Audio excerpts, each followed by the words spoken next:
दुश्मन को बगैर टकराव के कैसे कमजोर किया जा सकता है? अगर कोई ये कहे कि दुश्मन को ज़ेर करने का सबसे मुअस्सिर तरीका ना गुस्से से जुड़ा है, ना चीखने चिल्लाने से, ना इंतकाम से और ना ही हाथ उठाने से, तो ये बात सुनकर अक्सर लोग चौंक जाते हैं। मगर सच ये है कि जिस लम्हे आप खुद को लड़ाई से अलग कर लेते हैं, वही लम्हा आपकी असल बढ़तरी बन जाता है। अक्सर लोग ये समझते हैं कि कामयाबी का मतलब सामने आकर मुकाबला करना, किसी को गलत साबित करना या मुजमा के सामने नीचा दिखाना है। हालांकि असल ताकत कभी शोर नहीं करती, न जल्दबाजी में रद्द-ए-अमल देती है और न ही ऐसी लड़ाइयों में अपनी तवानाई ज़ाय करती है जिनका कोई हासिल न हो। आज हम ये जानने की कोशिश करेंगे कि कैसे बगैर किसी जिस्मानी तसादुम के दुश्मन पर सबकत हासिल की जा सकती है, एक ऐसी ज़हनी सलाहियत के ज़रिए जो जिस्मानी क़ुव्वत से कहीं ज़्यादा असर रखती है।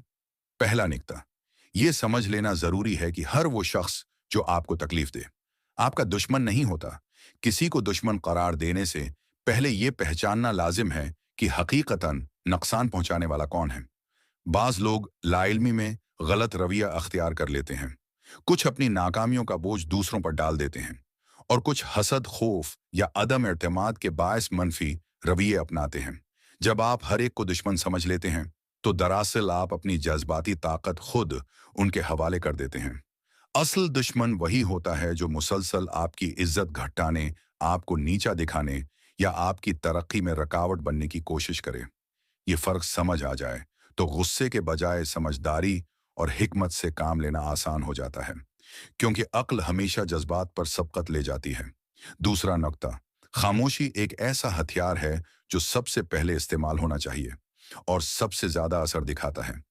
दुश्मन आपके रद्द-ए-अमल का मुंतजर होता है, क्योंकि आपका गुस्सा, वजाहतें और बेचैनी ही उसकी ताकत बनती हैं। जब आप खामोशी अख्तियार करते हैं, तो उसकी सारी हिकमत अमली बेकार हो जाती है। खामोशी उसे मजबूर कर देती है कि वो खुद को देखे, अपनी अहमियत पर सवाल करे और वो सारा शोर खत्म हो जाए जिसकी उसे तवक्का होती है। खामोश रहना कमजोरी नहीं, बल्कि जब्त की हुई कुव्वत है। जो फौरन रद्द-ए-अमल देता है वो कंट्रोल खो देता है, और जो खुद को संभाल लेता है वो पूरे मामले पर काबू पा लेता है।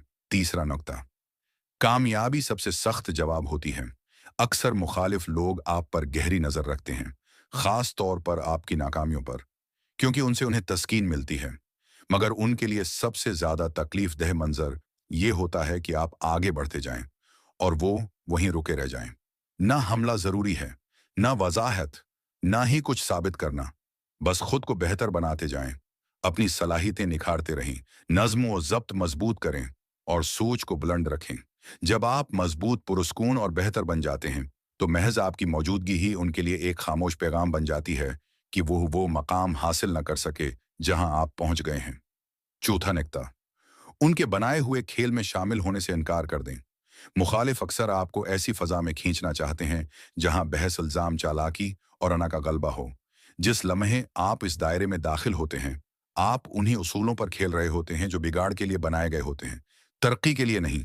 जब आप बहस से कुनारा कशी अख्तियार करते हैं, हर इल्जाम का जवाब नहीं देते और हर बात की वजाहत जरूरी नहीं समझते, तो वो खुद ही हारने लगते हैं। ये कमजोरी नहीं, बल्कि शूर की अलामत है, क्योंकि असल समझदारी बहस जीतने में नहीं, बल्कि सुकून बचाने में है।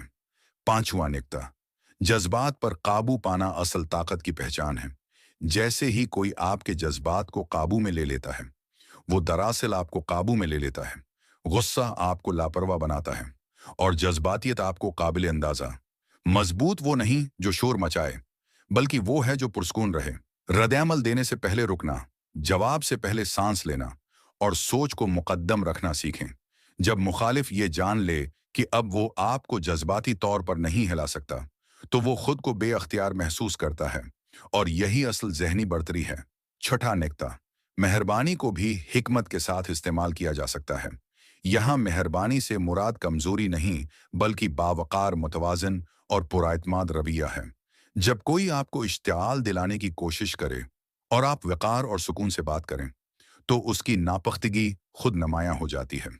वो मुखालफत की तौजा खो देता है और खुद को गैर अहम महसूस करने लगता है, क्योंकि उसका मनफी किरदार बेअसर हो जाता है। सातवां निकता, वक्त को अपना काम करने दें। वक्त हर सच को सामने ले आता है, नफरत और हसद में जीने वाले लोग बिलाखिर अपने ही वजन तले दब जाते हैं। आपको धकेलने की जरूरत नहीं, जिंदगी ये काम खुद अंजाम दे देती है जब वो आप पर नजर रखने में तवानाई जाया करते हैं। आप खुद को बेहतर बनाने में मसरूफ रहते हैं। सब्र, इस्तिकामत और सच्चाई हमेशा वक्त का साथ पाते हैं। इसलिए कुछ मामलात को हाथ न लगाना ही बेहतर होता है। आठवां निकता, असल फतह यह है कि आप उनसे आगे निकल जाएं। जब दुश्मन आपके लिए गैर अहम हो जाए, उसकी बातें असर न रखें और उसकी मौजूदगी आपके सुकून को मुतासिर न करे, तो यही उसकी सबसे बड़ी शिकस्त होती है। ना नफरत बाकी रहती है, ना खौफ, बस अपनी राह पर आगे बढ़ते जाना होता है। और किसी मुखालिफ के लिए उससे बड़ी जल्लत कोई नहीं कि वो जान ले कि वो कभी इतना अहम ही नहीं था कि आपको रोक सके। दुश्मन ताकत से नहीं बल्कि जब्त से कमजोर पड़ता है। कामयाबी लड़ाई से नहीं बल्कि बुलंदी से मिलती है। और जब आप अपने जज्बात संभाल लेते हैं, अपनी तरक्की पर तवज्जो देते हैं और अपने सुकून की हिफाजत करते हैं, तो आप सिर्फ दूसरों पर नहीं बल्कि खुद पर भी फतह हासिल कर लेते हैं।